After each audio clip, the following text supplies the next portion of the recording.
So when I was in college, I badly needed extra money because I was paying my own way through. I came from a poor background. I had to take out student loans. And not only did I have to pay for myself, but I also was taking care of my dad, and I needed to buy food, and I needed to pay for transportation expenses. And of course, what I found on the internet was useless surveys that make like $1 to $3 per hour. Also, I found stuff like Amazon FBA courses, Shopify courses, drop shipping, all this sort of thing where, yes, once in a while, you might find a good course where you can actually make money from it, but it's probably still gonna take like a year and you're gonna have to invest a bunch of your own money up front. And the truth is, most of those courses are either not that good or they're straight up made by fake gurus. So I didn't wanna go down that route, of course. And then there was also the obvious stuff like doing Uber or delivering food or donating your plasma. Now, of course, I did do a little bit of that sort of thing, like I donated plasma, for instance, but I don't really like needles, and you can only donate plasma once every 2 weeks or something, and it's capped in terms of how much money you can make. So I looked elsewhere in order to make extra money. Then I finally stumbled upon a way of making money which is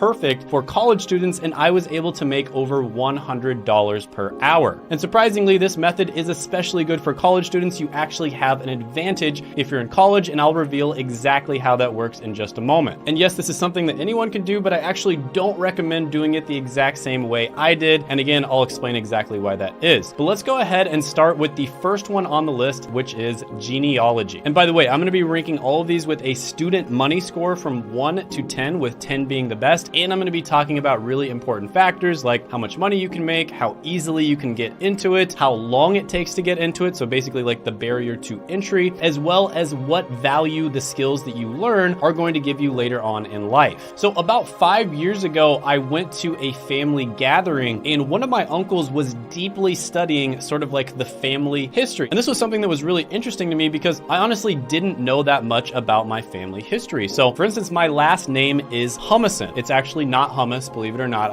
That's just my nickname here on the channel. It's Hummuson, which means son of hummus. So I always thought that I was sort of like a Viking ancestor because that's very common with people of Scandinavian descent, right? So son of Peter is Peterson, Johnson, etc. But what I found out is apparently some of my Viking ancestors actually went to Scotland and decided to settle there. And all of this was found out by my uncle, who did extensive research on this sort of thing, and he hired a bunch of people to help him. And the people that he hired were genealogists. And believe it or not, it's actually not all that hard to get into genealogy. So for instance, these types of jobs can be found on different freelancing sites like Upwork or Fiverr. And oftentimes you might even get hired by somebody to investigate their family. And in some cases, if you're already in a family where there's a lot of people who are interested in this, they may fund your investigation. Now, if you look at Glassdoor, genealogists make about $80,000 on average, which is really good. And this is something that you can actually do part-time while you're still in school. And many of the requests that you get when it comes to genealogy are going to be incredibly simple. It's basically just looking people up on a website. Now, some of the requests are going to require a lot more investigative skill and a lot more time. And in those cases, you'll probably make a lot more money. But yeah, this is actually a really good one, and I'm going to give it an 8 out of 10 money score. Next on the list is going to be tutoring. And this is one where when I was in college, I actually started doing this. So when I was in college, I wanted to become a pharmacist. And in order to get into pharmacy school, I had to take this test called the PCAT. That's the Pharmacy College Admissions Test. Now, I ended up studying extremely hard for this test. I also did a ton of research to figure out what the best resources out there were, because to be honest with you, a lot of the resources that most people were studying turned out to not be very good. So I ended up taking the test. I scored extremely well on it. I almost had a perfect score. And my study partners that I was studying with told a bunch of other people about my score. And all of a sudden, I started getting hit up by a bunch of people who wanted me to tell them how I scored so well on the test. So the first few people I went ahead, I told them everything I knew for free. But it got to the point where there were so many people asking for my time that I started charging money. And at first I wasn't charging all that much money at all, $30 an hour, something like that. But then as more and more people asked me, I started charging more and more money. And eventually it got to the point where I was charging over $100 an hour. I believe the best that it ever got was about $180 an hour I was making. And all of this was because I scored really well on a super random niche test. Now, how does this apply to you? Well, if you have taken a test like the ACT, SAT, and you've scored well, this could be really good for you. But how about AP tests or IB tests in high school, right? So let's say you took the AP chemistry test or something like that, and you scored really well on it. That's something you could tutor people for. Or let's say you got into a college that a bunch of people want to get into. That's another thing you could tutor people for. Or let's say you're taking the MCAT or the LSAT because you want to get into medical school or law school, that's also something you could tutor people for. And also, if you're good at a subject that most people aren't good at, like mathematics or organic chemistry, again, that's something you could charge a lot of money for. And let's say you're not good at any of that stuff, at the very least, you can tutor people in English, because I assume that you are listening to this, you can understand English, and you can get paid pretty good money for that as well. So yeah, tutoring is a phenomenal way to make money in college, maybe the best possible way. You can make money right off the bat doing this. This gets a 10 out of 10 money score. Next on the list is going to be an online influencer. And this is one that I see around on YouTube quite a bit, of course. And of course, this is something where I started it myself. The first video that I ever uploaded to YouTube was all the way back in like 2010. And I played this game called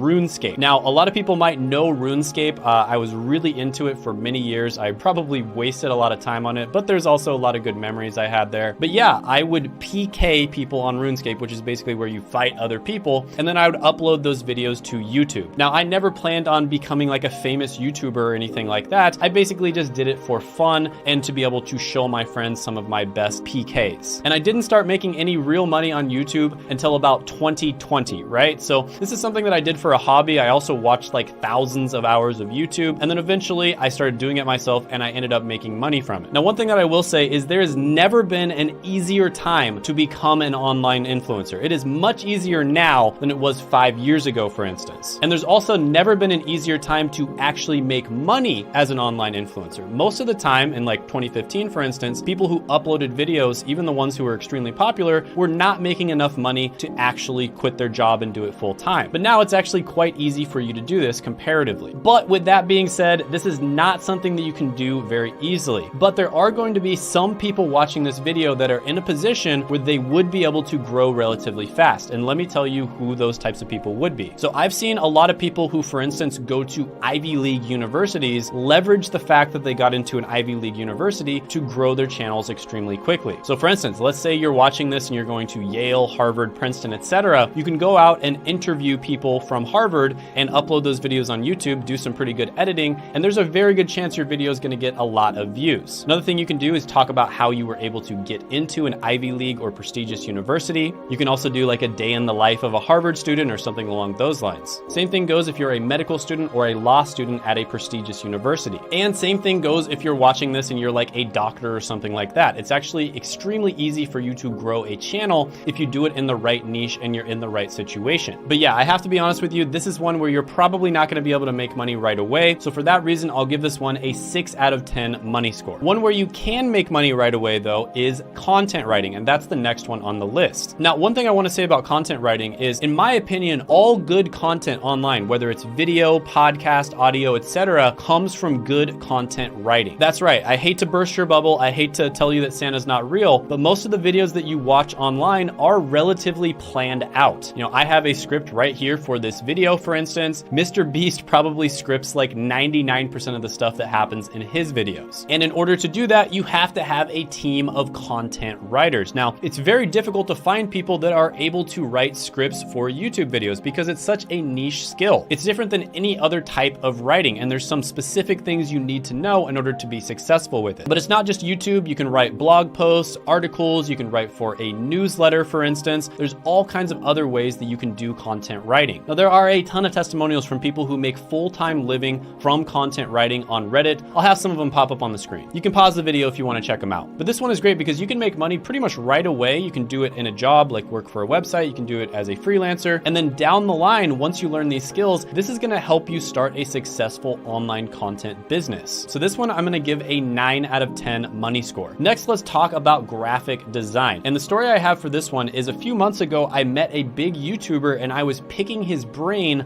on how he made thumbnails. And he told me that he makes something like 8 to 10 thumbnails for each video, right? He makes like 8 to 10 thumbnails and then he picks one of them for the video. And then, you know, sometimes he might switch it out if the video is not performing well. But this is how important thumbnails are on YouTube. And who creates thumbnails? Well, graphic designers do, of course. Now, graphic design is something where you need to niche down, right? You can't just be a generalist. You want to be a specialist and do something like thumbnail creation, for instance. And for the example of thumbnail creation, a thumbnail can literally make or break your video, right? So someone like Mr. Beast, for instance, if his thumbnail has like, I'm just gonna make this up, but like an 8% click-through rate versus like an 8.5% click-through rate might be the difference between getting 10 million views and 100 million views. And the reason for that is because Mr. Beast is competing with all of the other challenge channels who might have a slightly better thumbnail. So if you can make the thumbnail just like 5 or 10% better, get 5 or 10% more people to click on it, that is the kind of difference that you can have. But with that being said, this is one of those skills that does take a long time to learn and master. This is not something you're gonna get good at in a month or 2 months or 3 months. It's probably gonna take you 6 months at least to get really good at thumbnail creation. So for that reason, I'm gonna give this one a 4 out of 10 money score. Next, let's talk about digital marketing. And this is one that I talk about quite a bit on this channel because it's such a good career path for people to go down. And it's especially good for people when they are young. So I have literally interviewed like dozens of people at this point on the channel who have been able to get digital marketing jobs without the need for a college degree or previous experience. One of them was James, who was able to land a job as a 16-year-old. And of course, there are a bunch of different digital marketing niches that you can go down. So some of the biggest ones are going to be SEO, which is search engine optimization. There's also pay-per-click, there's copywriting, etc. And this is one of those skills where it can be really good as a side hustle, can be really good in freelance, and it can be really good to get a full-time job. And the thing about marketing, and specifically digital marketing, is they tend to target younger people. And so people that are young tend to have a better idea of what type of content, what type of creative is going to appeal to people from their generation. And so younger people do tend to be a little bit better at digital marketing, and that gives them an advantage. So yeah, this one is phenomenal. I'm gonna give it a 10 out of 10 money score. Now, before I go to the next one of the things I wanna let you know is if you know a friend or a family member that is maybe going down the wrong career path, they're getting like a useless degree, something like that, or they're just confused about what to do in life, or they have no idea what they wanna do, definitely share this video with them. And the reason I say that is because I was talking to a YouTube specialist the other day, and they told me that my channel has a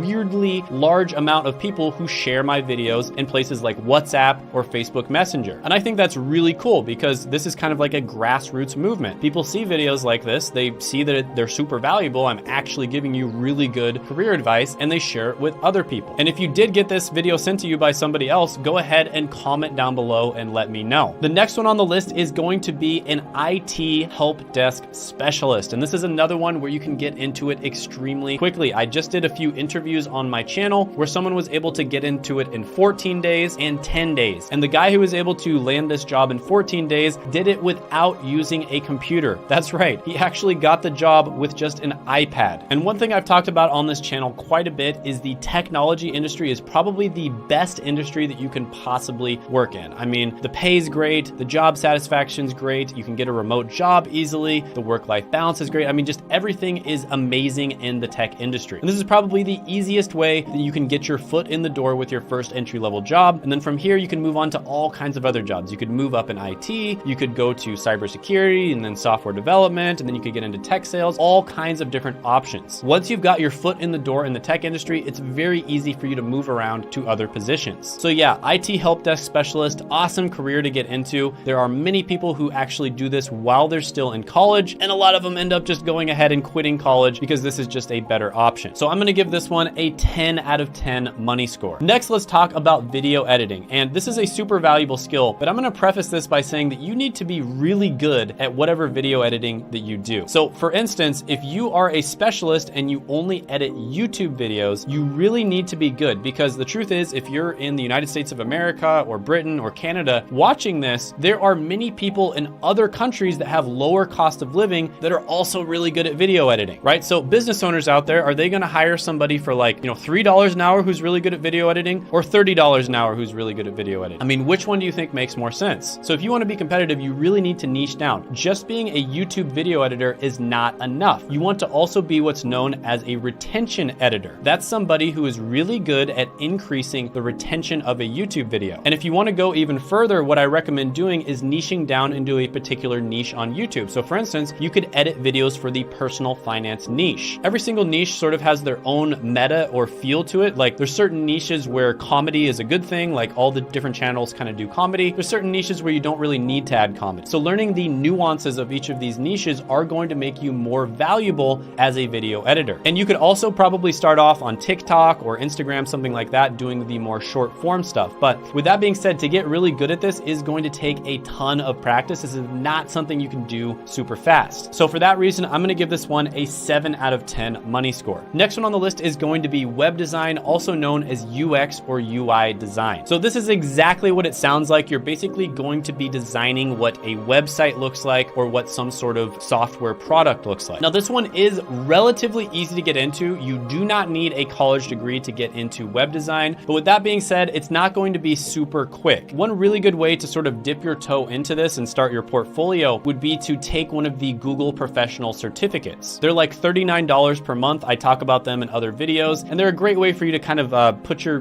just dip your toe in without having to spend a bunch of time, effort, and money. So as a web designer, you need to understand the artistic side of things, but you also have to understand the analytical side of things as well. So for instance, you might do split tests where you put the buy button on the left side of the page and then you put the buy button on the right side of the page, and you notice that for whatever reason, when you put it on the left side, 10% more people buy it. And that kind of thing can make a huge difference in a company's bottom line. So although I do really like this job, you can do it freelance, you can get a job. This one is a little bit harder to get into than a lot of the other ones on the list. It is a great option for people who want to get paid to do artistic things, which, let's be honest, it's really rare to be able to get paid to do art. So for that reason, I will give it a 7 out of 10. The next one on the list is going to be software development. This is one I have talked about so much on this channel. Phenomenal skill to learn. Probably the best job that you can get, just objectively speaking. There's this subreddit called the Financial Independence Retire Early movement, or the FIRE movement. And basically, like, most of the people who are trying to retire at 30 or 40 who work jobs have jobs in software development. So when you type in software developer, which is like the entry-level role, you're still gonna see like $95,000 a year. And when you move into more of the upper level roles, you can be making $200,000, $300,000, $500,000, even $1 million a year in software development. You can look at websites like levels.fyi and see what companies in Silicon Valley and New York are paying people. Now, with that being said, this is not the easiest skill to learn. This is not something you can learn in like 3 months unless you're a genius. This is probably gonna take you 6 months to a year to get into. But if you are able to learn it, you're able to get your first entry-level job, it can be phenomenal. Now, what I would actually recommend doing is get a job in IT help desk first. So get your foot in the door in the technology industry and then start teaching yourself software development. This is probably going to be the easiest way with taking the least amount of risk that you can get a software developer job. But yeah, overall, this one is going to get a 10 out of 10 money score. Next one on the list is going to be a data entry clerk. And I decided to include this one on the list because this is a super easy job for you to land. This is one of those jobs where you could honestly land it in probably about 2 weeks easily. So if you're in a position where you really need to make money, you really need to get a job, this is one that I would likely go for. But with that being said, there's not a lot of upside to this job. You're literally just going to be doing data entry all day long. It is absolutely mind-numbing work. You're also not going to be making that much money. It's basically like a little bit above minimum wage maybe. And you're not going to be learning valuable skills that are going to help you in other areas of your life. It's literally just data entry. Basically anybody could do it. There's a couple jobs that kind of fall under this category a little bit. Another one is transcriptionist. Very easy to get a job, but you're not going to learn that many valuable skills. And then another one is going to be customer service representative. So all three of those are jobs that you can get relatively quickly. They tend to be relatively low paying, but if you need money right away, you can get into those jobs quickly. But overall, I'm going to go ahead and give data entry a score of 3 out of 10. So if you're a student who has no idea what to do with their life, you have no idea what career path you want to go down, one of the main ways that I recommend figuring out what your skills are and what career path might be good for you is to take the Google certificates. And the Google professional certificates basically are a way of showing you what career paths are in demand, because that's why Google created them. They created them because colleges were not creating enough people who have these skill sets. And in order to take these certificates, it's only like $39 a month. So it's ridiculously cheap. And you could take, for instance, the data analytics certificate. And if you discover, hey, I really don't like this, then you go ahead and move on to the digital marketing certificate. Or you might move on to like something to do with software developing, or you might move on to something to do with IT. And eventually you're probably going to find something that you actually enjoy and like. And these certificates will look great on your resume. They'll really make you stand out against other students. And